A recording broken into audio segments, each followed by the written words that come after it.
appelle la bioélectronique, qui me semble est de l'avis et des avis les plus autorisés, comme certainement une des voies les plus passionnantes de l'étude de l'être humain qui s'ouvre à nous pour les années qui viennent.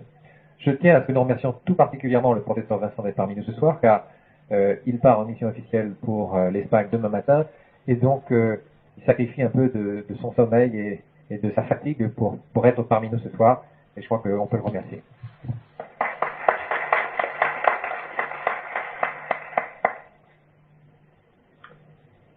Mesdames, Mesdemoiselles, Messieurs, c'est pour moi un grand plaisir de venir vous parler aujourd'hui de bioélectronique, bien que nous ne soyons pas dans une faculté de médecine, mais nous sommes en face de bonne volonté de tous ordres qui essayent de se préoccuper de la santé humaine par les pratiques les plus douces et les moins nocives. Et en ce sens, cette recherche, cette tendance ne peut que me favoriser à vous aider et à aider tous ceux qui cherchent pour les conduire vers une voie scientifique, car beaucoup de ces pratiques sont dévaluées officiellement, bien qu'elles aient de l'intérêt, je le répète, parce qu'elles n'ont pas de support scientifique indiscutable. Et je crois que la bioélectronique est en mesure de donner à toutes ces disciplines de bonne volonté, même s'il y en a quelques-unes qui sont peut-être discutables, mais on peut toutes arriver à les valoriser si on sait les accorder avec un domaine et des possibilités de contrôle. Car de quoi s'agit-il? Il ne s'agit pas de dire voici une nouvelle méthode de guérison. Depuis que l'humanité existe, toutes les méthodes ont été utilisées et nous nous apercevons que celles que nous utilisons aujourd'hui, et je le dis nettement parce que j'ai la certitude scientifique, ne valent absolument rien et sont même néfastes pour le devenir humain par rapport aux anciennes disciplines traditionnelles qui apparemment ne paraissent pas scientifiques. Car il y a une chose, c'est que nous ne sommes pas des matières inertes, mais nous sommes des êtres vibrants, des êtres vivants, et qui, parce qu'ils sont vivants, sont vibrants, sont soumis à certaines vibrations, et disons le mot, à certains champs magnétiques. Ce qui caractérise à l'heure actuelle, et sur le plan scientifique, le vivant du cadavre, c'est tout simplement une différence de champ magnétique que nous pouvons mesurer par la bioélectronique. Et c'est ce champ magnétique qui explique toutes les possibilités de l'être humain au point de vue de la pensée, au point de vue de toutes les affectivités, au point de vue de la psychologie, etc. Tout cela est une résultante d'un champ magnétique s'appuyant sur un somatique. Mais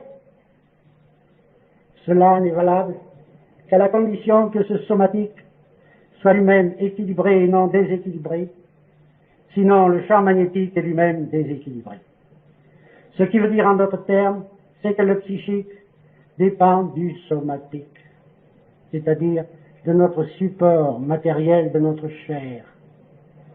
L'esprit est une dépendance, est une dérivée de notre corps, de notre somatique. Si ce corps est malade, le somatique, le spirituel n'existe pas, et le psychologique, où il est, comment je dirais, amoindri, et il ne correspond pas aux valeurs normales. Ce que nous envisageons à l'heure actuelle, c'est justement une médecine essentiellement électromagnétique qui soit à l'harmonie de l'univers. Nous savons maintenant, je ne peux pas rentrer dans les détails, il faudrait des heures et des heures, nous savons que l'univers est essentiellement électromagnétique. Nous le savons officiellement. Depuis qu'un prix Nobel a été accordé en décembre 1979 à à un physicien pakistanais et à 2 physiciens américains USA qui ont démontré à partir des neutrinos que toutes les manifestations de l'univers, aussi bien les phénomènes de gravitation que les phénomènes interatomiques, étaient d'ordre électromagnétique. Ce n'était pas nouveau, mais c'était nouveau pour la compréhension du monde scientifique, parce qu'en 1958, donc il y a 22 ans, j'avais écrit dans une revue d'ingénieurs, l'ingénieur constructeur, 3 séries d'articles sur 6 mois, représentant 60 pages, et exposant que l'univers et la vie étaient liés, que la vie était une conséquence de l'univers, et que tous deux étaient électromagnétiques. Évidemment, c'était prématuré, et cette hypothèse n'a pas été retenue, mais voilà que maintenant, elle est devenue officielle depuis que des étrangers se sont accaparés de l'idée qui avait été dite 22 ans avant, et l'ont fait leur. Et c'est ainsi que les choses se déroulent habituellement en France, où nous avons beaucoup d'idées, paraît-il, mais nous sommes incapables de les exploiter, c'est les autres qui doivent en profiter. Cela dit n'empêche de conclure ceci, c'est que la vérité est une, elle est bien établie. Nous sommes dans un monde essentiellement électromagnétique, aussi bien, je l'ai dit, pour la gravitation que pour les forces interatomiques, ou toutes celles qui peuvent se manifester à la surface de la Terre, que ce soit les orages, ils sont électromagnétiques. On le sait, la foudre, ça, tout le monde le sait, mais il ne se doute pas du reste. Les phénomènes volcaniques sont électromagnétiques, tous les courants telluriques sont électromagnétiques, les tremblements de terre sont des orages souterrains. Ce n'est pas la Terre qui s'effondre, ce sont les orages souterrains.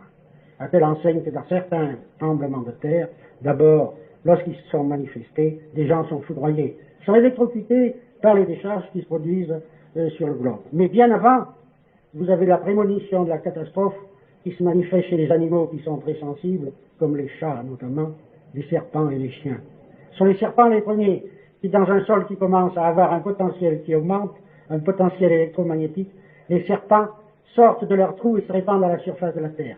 C'est un signe que les Chinois ont observé depuis longtemps et qu'ils savent, lorsqu'on voit un déluge de serpents ou de rats à la surface de la Terre, c'est qu'il y a des catastrophes qui vont se manifester. Le chat, lui, il quitte l'habitation où il ne peut plus rester, car il est très sensible aux effets électromagnétiques, et il quitte la maison. Le chien, lui, il hurle à la mort. Or, si vous avez de la mémoire, ou si vous avez des archives sur les tremblements de terre par les journaux, vous verrez qu'à la veille des tremblements de terre, les chiens hurlent à la mort et les chats ont quitté le domicile. Pourquoi? Parce qu'il y avait des effets électromagnétiques. Mais ça, c'est pour la Terre, mais pour les êtres vivants. Les êtres vivants, c'est la même chose. Nous sommes des êtres électromagnétiques. D'ailleurs, dans le langage populaire, on a dit depuis longtemps, l'être vivant est constitué par l'étincelle de vie. Qu'est-ce que ça veut dire? Eh bien, l'étincelle de vie, nous le savons maintenant, depuis que par les mesures bioélectroniques, et cela date de 1976, j'ai démontré que le spermatozoïde, agissant sur l'ovule lors du phénomène de fécondation, a pour effet de produire une décharge électrique sur l'ovule de 480 000 volts.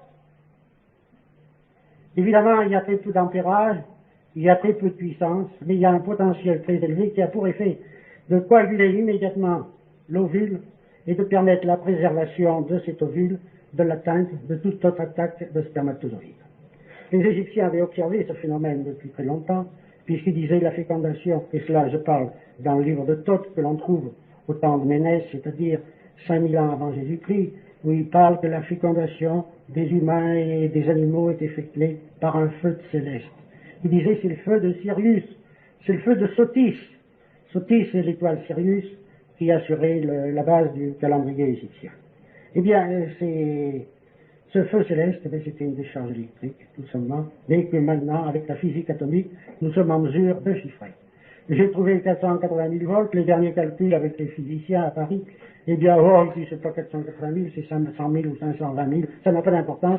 L'essentiel est de savoir et de retenir que la fécondation correspond à un phénomène électrique très important. Mais il faut pour cela que celui qui donne le spermatozoïde, c'est-à-dire le mâle, soit en état de santé.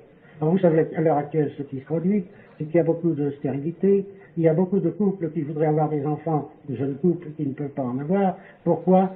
Parce que le mâle, le donneur de spermatozoïdes, n'est pas suffisamment potentialité en énergie négative de façon à produire ce potentiel. Et pourquoi cela? Et alors là, nous arrivons au drame abominable, ce que j'appelle le massacre de notre civilisation par les erreurs qui ont été accumulées durant ce dernier siècle, et même avant. Je parlais des vaccinations. Les vaccinations qui sont des éléments de pollution du somatique des individus ont pour effet de modifier leur potentialité et de les réduire, au lieu de leur donner des potentialités négatives qui sont créatrices, car on ne crée la vie que dans le négatif et non dans le positif. Le positif correspond à un excès d'énergie nuisible pour les électroniciens, je le précise, vous n'êtes pas tous électroniciens, l'énergie négative est celle de l'électron. Tandis que l'énergie positive est une énergie à trous qui n'a pas d'électrons. C'est une énergie bâtarde, positive, mais qui n'a pas le sens de la vie. La vie ne peut se faire qu'en présence d'électrons qui a le plus grand champ magnétique possible, celui qui donne la vie. Et alors qu'est-ce qui nous arrive à nous? Eh bien, il nous arrive à nous que nous sommes des êtres dégénérés.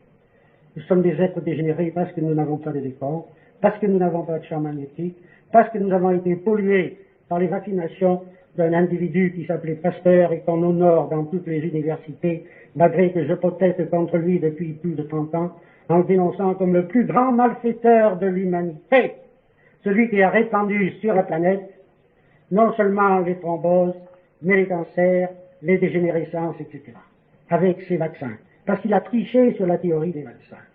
C'est une imposture absolument abominable que je ne cesse de dénoncer, qui devrait, au terme de la loi, me mener en prison depuis 20 ans, mais enfin, le pouvoir jusqu'ici n'a pas osé me mettre en prison pour avoir dénoncé des vérités, et je me permets au contraire de relancer le garde des Sceaux pour lui signaler les crimes qui sont connus par des lois scélérates votées par un parlement d'incompétents qui imposent des vaccinations qui conduisent les populations aux dégénérescences, au cancer, aux thromboses, aux inadaptations et à la mort accélérée. Et cela pourquoi? Parce que on a supprimé le champ magnétique. Et ce champ magnétique, on le supprime non seulement en polluant les êtres, mais on le fabrique aussi par des médications chimiques. Or, le chimique de synthèse n'a jamais eu de champ magnétique. La vie n'est pas dans le chimique. La vie est dans l'œuvre de la nature. Il n'y a que la nature, il n'y a que la terre, notre mère, qui est capable de donner la force et le champ magnétique. Rappelez-vous, vous apprenez, si vous ne le savez pas, le mythe d'Anté. Anté était cette puissance énergétique qui était capable de lutter à Hercule au temps de la mythologie. Mais Anté ne prenait sa force que dans la mesure où un de ses pieds touchait la terre, c'est-à-dire garder le contact avec la terre. Or, un jour, Hercule apprit que la puissance d'Anté dépendait de ce contact, et il décida de soulever Anté pour que le contact n'ait plus lieu avec la terre, et Anté fut étouffé par les bras puissants d'Hercule sans pouvoir parler. Eh bien voilà l'histoire, c'est de la mythologie, mais c'est de la mythologie qui a sa signification, et qui indique que même dans les temps les plus lointains, on s'intéressait de façon très près à ce qui concernait la puissance de la terre qui est négative, ne l'oublions pas. Tous les fruits que nous pouvons obtenir de la terre sont négatifs et possèdent un champ magnétique. Tous les artifices de la pharmacie, quels qu'ils soient, nous préparent aux déchéances, au cancer, aux thromboses, aux souffrances, à la folie, aux dérèglements mentaux, parce qu'ils sont dépourvus de champ magnétique. Voilà la grande découverte de la bioélectronique qui permet de le mesurer à chaque instant. Un sujet normal et un sujet qui reste dans certains cadres et de potentiel protonique, c'est-à-dire acide, et de potentiel électronique. Et c'est en cela qu'il faut voir tout l'intérêt que peuvent présenter les nouvelles disciplines qui sont présentes, qui sont envisagées de tout ordre, si elles apportent quelque chose qui est en mesure de favoriser le champ magnétique, elles sont bonnes pour l'individu. Si au contraire elles ont pour effet de détruire, d'anéantir ou de diminuer les potentialités du vivant, elles sont néfastes. Et la bioélectronique vous donne les moyens de mesurer et d'apprécier mathématiquement, très exactement, le destin et les possibilités réelles de toutes ces applications par des mesures. Ces mesures sont effectuées sur le sang, sur la salive et sur l'urine. Le sang plus la salive donne l'énergie positive et la salive donne l'énergie négative, celle qui est éliminée.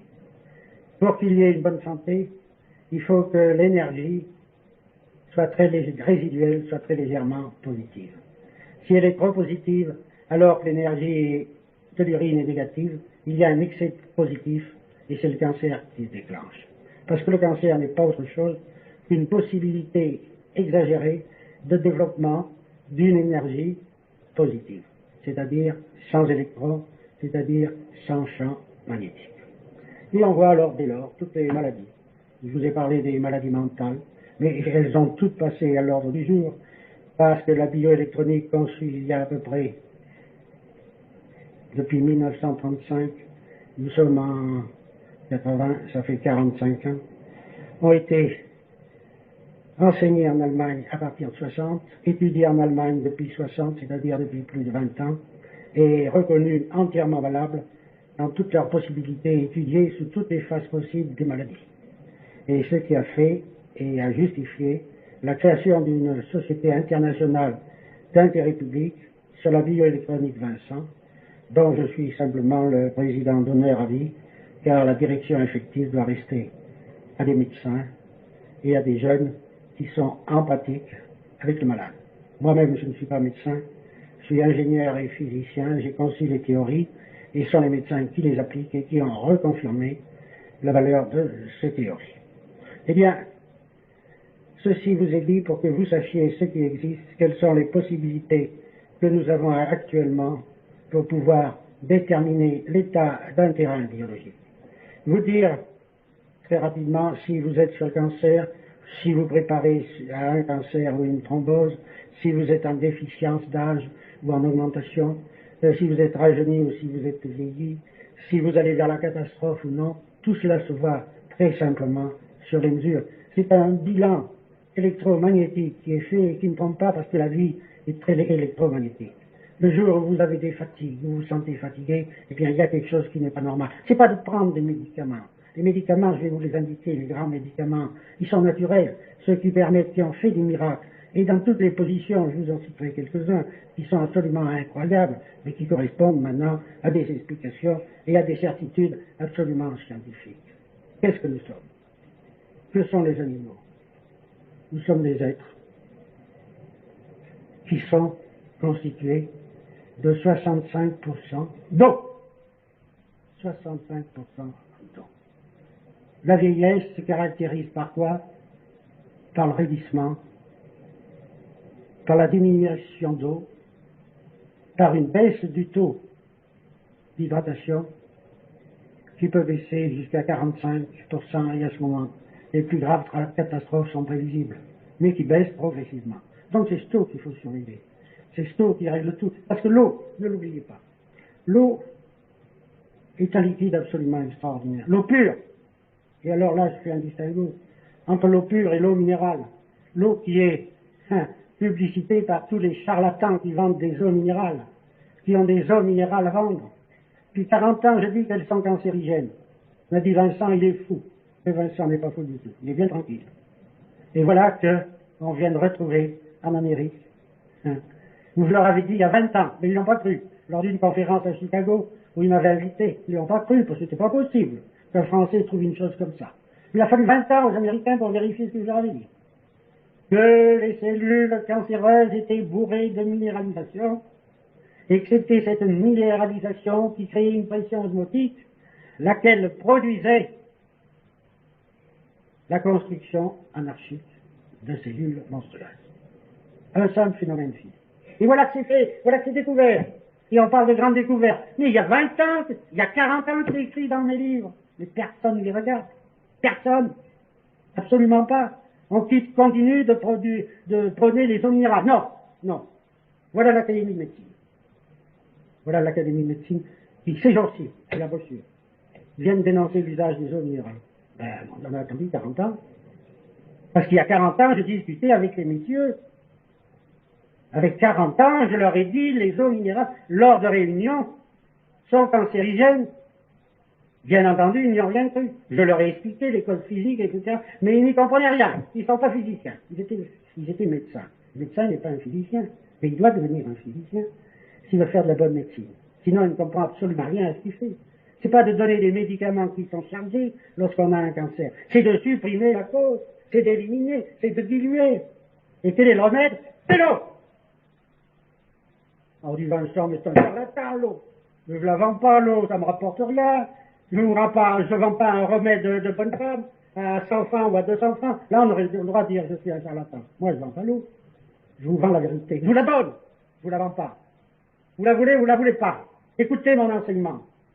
Mais ne vous plaignez pas si vous souffrez. Parce que vous serez les premières victimes de votre endettement. Il faut comprendre des choses. Rien n'est mystérieux en ce monde. Chaque chose a une cause. Les médecins chinois disaient, il y a bien longtemps, Fouille, le premier empereur blanc, parce que le premier empereur de la Chine a été un blanc, Fouille, qui a fait un livre de médecine qui est semblable à peu près de celui de Thoth en Égypte. Car j'ai étudié toutes ces civilisations, et peut-être certains d'entre vous ont-ils lu un de mes livres qui s'appelle Le paradis perdu de Mu, où je relate beaucoup de ces faits extraordinaires. D'ailleurs, il y a M. Godefroy, à quelques-uns de ses ouvrages, ceux que ça intéressera, il est au... Je ne fais pas ça pour la propagande de mes livres, mais pour vous documenter, si vous désirez vous documenter. Bien, qu'est-ce qu'il dit Fouille au début? Conseil aux médecins. Quand tu soignes, crains de déplacer le mal. Ne donne pas un remède qui, pour guérir une maladie, va en provoquer une plus grave. Et plus loin, plus tard, bien plus tard, un disciple de Confucius, Puyi, 250 ans avant Jésus-Christ, dit, mais en fait, en toute chose, le médecin doit d'abord rechercher la cause. À quoi sert de guérir si on ne connaît pas la cause qui a produit le mal? Car à vouloir chercher à guérir sans connaître la cause, on risque de provoquer une maladie beaucoup plus grave. Et c'est ce que nous avons fait.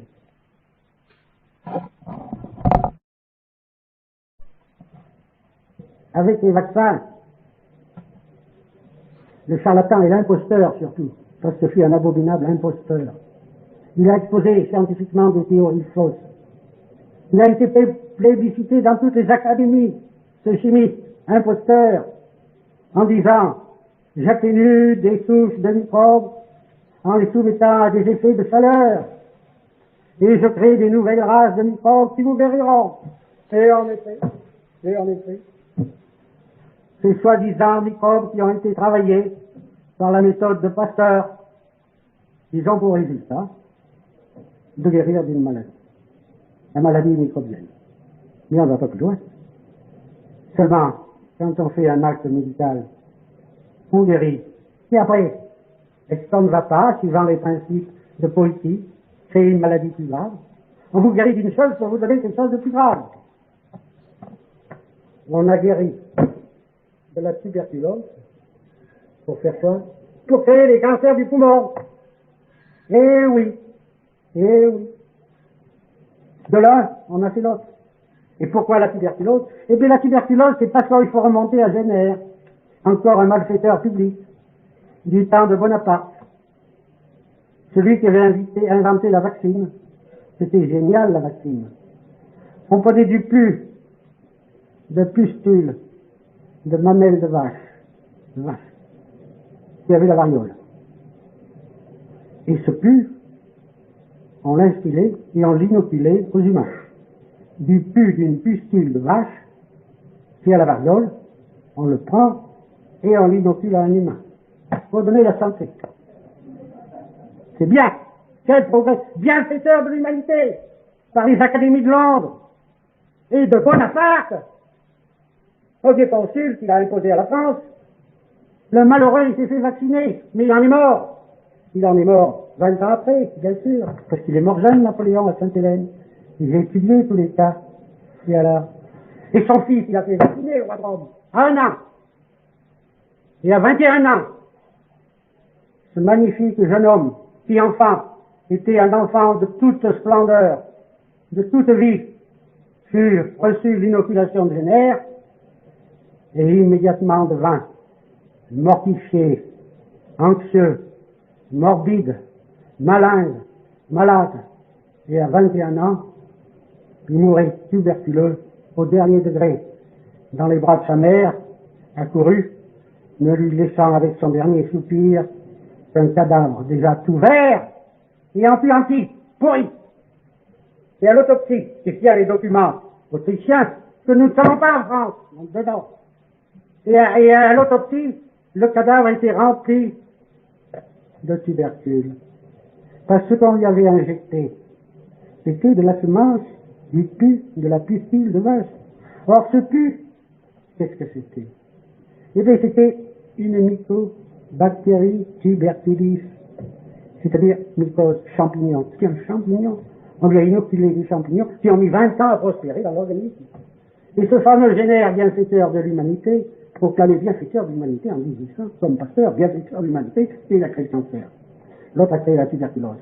Et pour enlever la tuberculose, on a fait le cancer. Et ça fait 200 ans que cette plaisanterie dure, que la sécurité sociale n'en peut plus, que les gens sont malades, que les femmes craignent le cancer comme les hommes, que les hommes s'effondrent avec des thromboses.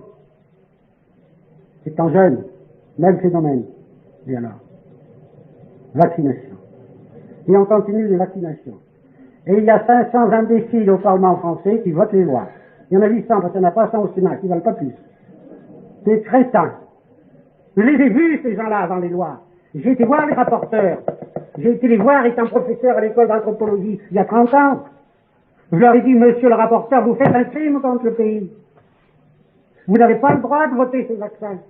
Et c'était un médecin, il ne comprenait rien du tout. Il dit, mais si on vous écoute, alors la médecine ne tient plus debout. Mais j'ai dit, bien sûr qu'elle ne tient plus debout. Vous allez arriver, vous allez foutre le cancer et les thromboses à tout le monde. Et c'est ce qui est arrivé. Et les courbes, elles sont comme ça. Et elles montent sans arrêt. Sans arrêt. Et personne ne voit d'où ça vient. D'où ça vient. Et alors, pour améliorer cet état, eh bien, il y a eu le phénomène de l'eau. Alors, l'eau, on a dit, les lois pasteuriennes, on va faire de l'eau pure. Alors, les eaux qu'on vous distribue, à Paris et ailleurs, partout, il y a des lois d'hygiène. Eh bien, on les rend bonnes, soi-disant bonnes, en leur fixant des produits chimiques. Alors, on met du sulfate d'alumine, on met de la chaux, on met du chlore, on met du fluor, et maintenant, les Américains proposent du chlorure de phosphore, pour que ça fasse de la dynamite. Alors, comme ça, quand nous exploserons, le problème sera réglé. On nous en riant, mais enfin, c'est pas rire. Écoutez, si tout de même, c'est vous, c'est moi, c'est tout. Moi, je suis prévenu, 50 ans, soyez tranquille, ça me risquerait pas cette histoire-là. Parce que je prendrai jamais une goutte d'eau. J'ai fait le tour du monde et j'ai jamais pris une goutte d'eau et j'ai jamais été malade. J'avais toujours derrière moi, j'avais ma bouteille d'eau à moi, je savais d'où elle venait, c'était de la bonne eau. C'était pas de l'eau de ruisseau ou de l'eau de service public, etc. Et je n'ai jamais rien eu. J'ai soigné en Orient des populations qui avaient les pires épidémies de choléra et je n'ai jamais rien eu. Et alors comment ça se fait? Vous êtes... Mais pas du tout, monsieur. Parce que tout ça vient de l'eau. Si au lieu de leur faire des piqûres de pénicilline et d'autres saloperies, vous aviez regardé la merde que buvaient ces gens-là, vous auriez compris pourquoi ils avaient le choléra. Mais vous regardez pas, vous avez des yeux, a dit l'Écriture, et vous ne savez pas voir. Vous avez des oreilles et vous ne savez pas entendre. Eh oui, on fait de la médecine, on fait du pasteurisme, on fiche des vaccins comme à des troupeaux. On va conduire à l'abattoir. C'est ce qui arrive. Maintenant, 5 vaccins. On va inoculer d'un coup. À la chaîne. Il faut aller en Afrique. J'ai eu dernièrement un médecin de l'UNESCO, je ne dirai pas son nom, bien sûr. Moi, je prends mes responsabilités, je n'engage pas les autres. Je suis assez grand, moi, pour me défendre. Et j'attends qu'on me foute en prison. Parce que j'ai droit à la prison d'après la loi. Chaque fois que je parle contre les vaccinations, j'ai droit à 2 ans de prison. Je dois avoir à peu près 400 ou 500 ans de prison à l'heure actuelle. Alors, vous voyez...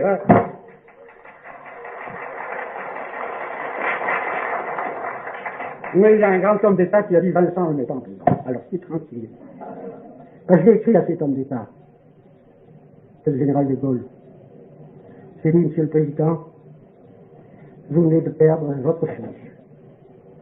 Vous venez de perdre votre fille qui était dans l'enfance, qui était une adaptée à 17 ans. Et des méchantes langues ont dit que c'était une question héréditaire. Non, soyez tranquille, ce n'est pas ça. Votre fille est une des victimes parmi les centaines de milliers de victimes et les millions de victimes qui existent en France. Elle a été une victime du pasteurisme et des vaccins. Vérifiez Vérifiez, Monsieur le Président, vérifiez les vaccins qu'il a fait. Et le général de Gaulle m'a écrit, cher monsieur, j'ai bien reçu votre nouvelle communication et je vous en remercie. Veuillez noter que désormais je vous lirai toujours avec la plus grande attention. Et j'ai cette lettre qui vient du général de Gaulle dans un encadré en noir après la mort de sa fille. On ne met pas en prison le professeur Vincent. Donc j'ai une certaine immunité. J'ai une certaine immunité pour l'instant, mais enfin on ne sait jamais. Hein? En tout cas, ça ne m'empêchera pas de dire au contraire ce que je dois dire pour le bien public et non pour moi. Alors, veuillez réfléchir à ceci et veuillez noter combien la question est importante. Alors, quoi faire? Quoi faire? Eh bien, quelles sont les règles de conduite? Les règles de conduite sont simples. Problème de l'eau. Le problème de l'eau est absolument capital. Vous ne devez boire que des eaux très pures. Voilà. Voilà. Ah, c'est le drame. J'ai demandé que l'État, il y a longtemps, à Aix-la-Chapelle, lors d'un congrès international, en 60, que tous les États d'Europe devraient prendre en charge de fournir à chaque habitant au moins 4 à 5 litres d'eau par jour en chercher un système de diffusion d'eau pure, de source, c'est à la source, et des eaux encore choisies. Il ne faut pas des eaux minéralisées, il faut des eaux très pures, c'est-à-dire qui viennent dans des terrains granitiques ou volcaniques. Vous voyez, c'est pas simple. Quand on est dans les régions calcaires, eh bien c'est là où vous avez le maximum de calcaire. Je citerai une région, il y en a peut-être de vous, chez vous, qui en sont, toute cette région-là, de Lyon, de l'Orge.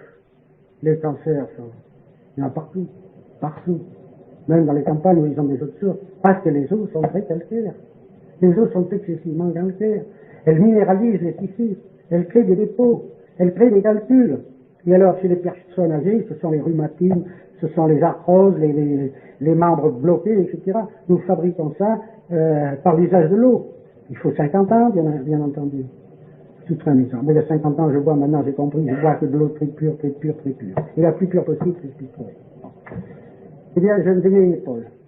J'ai mis une épaule il y a 4 ans. Et puis, je me suis payé le luxe, il y a 4 mois, de me casser le bras droit, complètement en 5 morceaux, mais il s'est recollé, très bien, avec, non seulement parce qu'il n'y avait pas de calcul, mais parce que j'ai donné la matière pour qu'il se recolle, c'est-à-dire beaucoup de calcium en mangeant beaucoup de fromage, presque exclusivement du fromage, de façon à reconstituer les tissus, et ça s'est fait sans aucune opération, sans rien du tout, si bien que maintenant, vous voyez, depuis le 28 janvier, où je suis tombé et où mon numérus s'est cassé en 5 morceaux, il s'est rétabli et il n'est pas tout à fait droit dans cette affaire. Le chirurgien m'a dit, il est recollé, et puis alors vous êtes un phénomène vraiment de savoir recoller vos os. Oui. Je l'ai fait avec le fromage, et puis une autre technique qui est ici, la musique. La musique.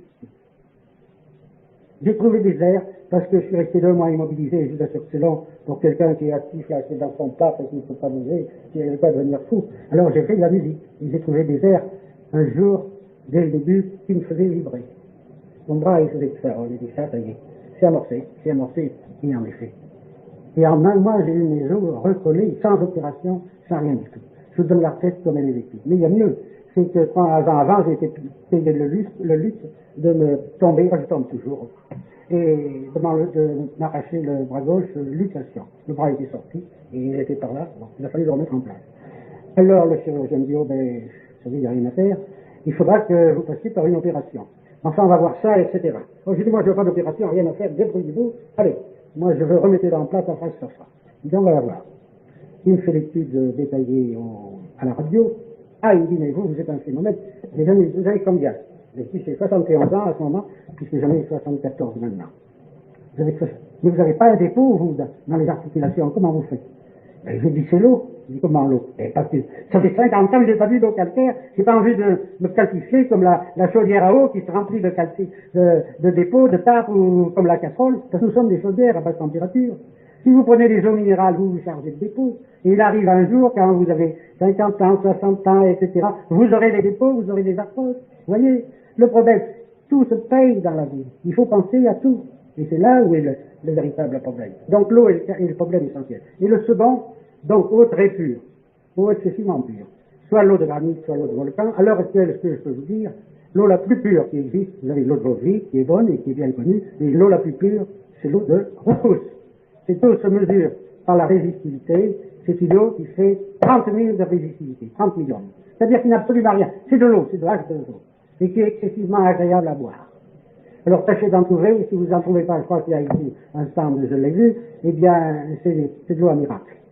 Le Christ a dit, Seigneur, le Christ a dit, vous qui m'écoutez, n'oubliez pas que si vous n'êtes point d'eau et d'esprit, vous ne rentrerez pas dans le royaume des cieux. Et oui, c'est l'eau. Et il y a des évangiles qui parlent de cette action de l'eau, externe et interne. Mais enfin, je ne veux pas m'étendre sur ce sujet, mais tout cela est quelque chose de très, très naturel et très scientifiquement expliqué. Donc l'eau est une chose, mais l'eau n'est pas tout. Ce qu'il faut, c'est être dans une zone où vous ayez le maximum de moments magnétiques, puisque je vous ai parlé des moments magnétiques de la vie. Or, c'est très simple. Depuis 30 ans, je parle de l'Asclepias acida, c'est-à-dire du médecin acide. Vous l'avez dans votre cuisine. C'est pas chez le pharmacien, vous n'avez pas besoin d'y aller chez le pharmacien. Moi, j'y vais jamais me l'écrit. Qu'est-ce que l'Asclepias acida? Eh bien, c'est la recette d'Hippocrate. L'Asclepias acida, Asclepias, ça veut dire médecin en grec. C'est le médecin acide. C'est prendre des éléments acides. Or, le meilleur des éléments acides qui est à votre portée, c'est le vinaigre. C'est le vinaigre. Vous ne devriez pas passer, pour une bonne santé, une journée sans prendre au moins une cuillerée à soupe de vinaigre. Et vous la prenez dans l'eau, dans un verre. Ça suffit. Vous prenez suffisamment de protons, vous prenez suffisamment de moments magnétiques pour vous tenir en forme. D'abord, c'est indispensable pour l'équilibre intestinal, et ensuite, tout votre organisme en sentira les bienfaits. Et ça, c'est pas une recette de bonne femme, c'est une recette qui est vécue, qui est bien connue, qui a été définie même, je vous cite ceux qui veulent de la documentation, je leur signalerai le fameux ouvrage de Michelet, l'historien Michelet. Eh bien, il y a chez Flammarion, il y a un livre, je vous conseille de lire, La sorcière de Michelet. Dans La sorcière de Michelet, ce grand savant et ce grand historien, pour se reposer des histoires de Louis XV et des folâtreries, etc., de Louis XIV, etc., a écrit La sorcière. Et dans La sorcière, il signale ce fait que pendant tout le Moyen-Âge, pratiquement, les populations ont été soignées par les femmes, et pas de médecins. C'est des sorcières. Et ces sorcières, elles avaient des secrets. Et parmi tous ces secrets, elles avaient celui de l'Asclepias acida. Et lorsqu'il y avait des épidémies, eh bien, c'était ceux qui n'avaient pas les secrets de la sorcière, ou la pratique des secrets de la sorcière, c'est-à-dire l'Asclepias acida, qui étaient malades. Et il rappelle notamment que pendant des millénaires, avant la période historique, l'Asclepias acida, obtenue à partir d'une racine de plantes fermentées, le Sarcostema acida, avait donné la vie et la santé à plus de 500 millions d'humains. Parce que c'était une pratique qui était rentrée dans les mœurs, qui était presque un acte religieux qu'ils devaient prendre tous les jours. Ils devaient prendre leur Dieu tous les jours, le Dieu de la santé, qui était un petit peu d'acidification obtenue à partir d'une racine de plante et par fermentation. Et alors nous retrouvons toujours ce même principe qui est universel et qui traduit les résultats d'une véritable science actuelle, c'est de maintenir un milieu acide. Dès lors, je n'ai pas besoin de vous dire que sur les abominations que on nous impose actuellement par des lois scélérates de vaccination, pour vous et pour les autres, surtout les vôtres, ceux qui sont de votre famille ou de votre amitié, les vaccins doivent être dénoncés avec une rigueur absolue. Vous devez vous opposer de la façon la plus totale à l'application des vaccins, qui constitue une violation formelle d'abord de tous les droits de l'homme. C'est de l'enfant que l'on pollue, que l'on ternit. On vient d'accorder une pension à un infirme reconnu, sur 100 000, reconnu, rendu infirme, fou à vie, détraqué par les vaccinations, une petite fille en Rio. On lui a donné à la famille le conseil d'État, ou le conseil de préfecture, peu importe, le président administratif. Une pension de 1 200 000 francs nouveaux. 120 millions. Et puis après, comment est cet enfant? Elle a maintenant 20 ans. Elle est complètement folle. Elle vit en cage, comme un lapin ou un poulet. Et elle a reçu 125 000 francs. Voilà. Parce que l'État est responsable des pollutions qu'il impose par des lois scélérates, d'abomination, institué au nom d'un imposteur qui s'appelait Pasteur et qui a répandu sur nous toutes les dégénérescences, le cancer, les thromboses, etc. Et voilà ce que j'entends répandre partout dans le monde. Et je commence et je poursuis à l'étranger pour dénoncer cette imposture qui a créé le drame du cancer que l'on recherche partout. Et les Américains, qui sont soi-disant si malins, relativement parlant, qui sont soi-disant si malins et qui sont empoisonnés par tous les vaccins et toutes les ordures qu'ils boivent dans leurs eaux, parce qu'une eau pour eux, pour qu'elle soit bonne, n'importe quelle eau est bonne, n'importe quelle eau. On la prend dans un lac, une rivière, dans des égouts même. Mais on les pure, ah nous on est fort, on les pure, chimique. On en fait un véritable poison. Et ils sont dingues à 15, à ce qu'ils ont actuellement dans les 15 à 18 millions de fous en Amérique, qui doivent soigner, payés par l'État, des, je ne sais plus combien, 20 ou 30 milliards de dollars par an. Et alors le cancer en quantité, etc. Donc vous voyez ce drame de la civilisation que l'on refuse de reconnaître. On reconnaît, mais enfin on n'applique pas. On vous traite de charlatans quand vous leur signalez le fait avec toutes les preuves, mais on ne veut pas appliquer ce qui correspondrait, n'est-ce pas, à une mesure logique. Lorsqu'on dénonce un assassin ou un homme qui fait du mal, eh bien on le met en prison, on l'arrête. Là non, on continue. Alors il faut qu'il y ait une espèce de consensus populaire qui intervienne et qui fasse une force pour que vis-à-vis du pouvoir, ces excès soient supprimés. J'ai fait une petite brochure intitulée « De la vérité bioélectronique au massacre des erreurs vénériennes et pastoriennes. Monstrueux génocides vaccinaux, supercrimes nationaux. Les temps de la mort ne sont rien à côté de ça. Mais c'est rien du tout. Là, c'est bien pire. Rien qu'en France, 2 millions de morts définis par statistique, j'ai fait le travail. Et je le fous dans la gueule. Dans la gueule, ça c'est une gueule qu'ils ont, les gouvernants, qui veulent rien savoir. Le crime que vous avez commis, voilà, et vous le laissez perdurer. Mais non! Il faut mettre un terme. Ça ne peut pas continuer comme ça. Les gens sont tenus dans l'ignorance la plus absolue. Les journaux sont courbés devant le pouvoir. Ils n'acceptent que ce qui est officiel et autorisé. Et pendant ce temps, on massacre les masses. 12 500 000 Français massacrés de 1920 à 1974 par des lois scélérates. Il faut choisir désormais. Ou la révolte, ou l'acceptation du massacre. Alors, vous avez un choix à faire. Continuez le massacre. Acceptez les vaccinations pour les votes. Refusez-les en mon nom. Vous entendez bien? Étant donné ce refusez-les en mon nom. Les vaccinations. Absolue. Aucune. Sinon, vous le paierez, et vous le périssez. Et à longue échéance. Ça met le temps. Oh là là, ça met le temps. 20 ans, 30 ans, puis 50 ans, bouf, c'est cardiaque. Le cancer. Non, c'est pas tout seul, à la preuve. C'est le Saint-Esprit qui l'a fait. C'est le Saint-Esprit. On ne sait pas chercher, on ne cherche pas. On vous donne des remèdes, on vous passe des rayons. Vous allez dans ces instituts de la mort. Maisons de souffrance, les instituts du cancer, véritables antichambres des cimetières. Là, vous y rentrez, mais vous ne savez pas comment vous en sortirez. En tout cas, si vous en sortez, c'est pas pour longtemps avant de retourner les pieds en avant. Parce que c'est un massacre. On ne peut pas guérir un cancer, c'est impossible. Parce qu'on n'est pas capable de redonner à des cellules qui ont perdu leur champ magnétique un nouveau champ magnétique du vivant. Le champ magnétique que vous avez est sacré. Il ne peut pas se renouveler. Si on vous le brûle, si on vous l'enlève, vous êtes perdu. C'est fini. Ah, bien sûr, le fameux Maté, professeur du cancer à l'école de médecine de Paris, dit Vincent, c'est je ne dirais pas le mot, un salaud du petit que vous voudrez. Mais ça n'explique rien, parce qu'il n'explique rien. Puisque moi j'explique, je dis, je ne suis pas là pour vanter une camelote, j'ai rien à vanter. Je suis là pour dire en libre citoyen ce que je suis.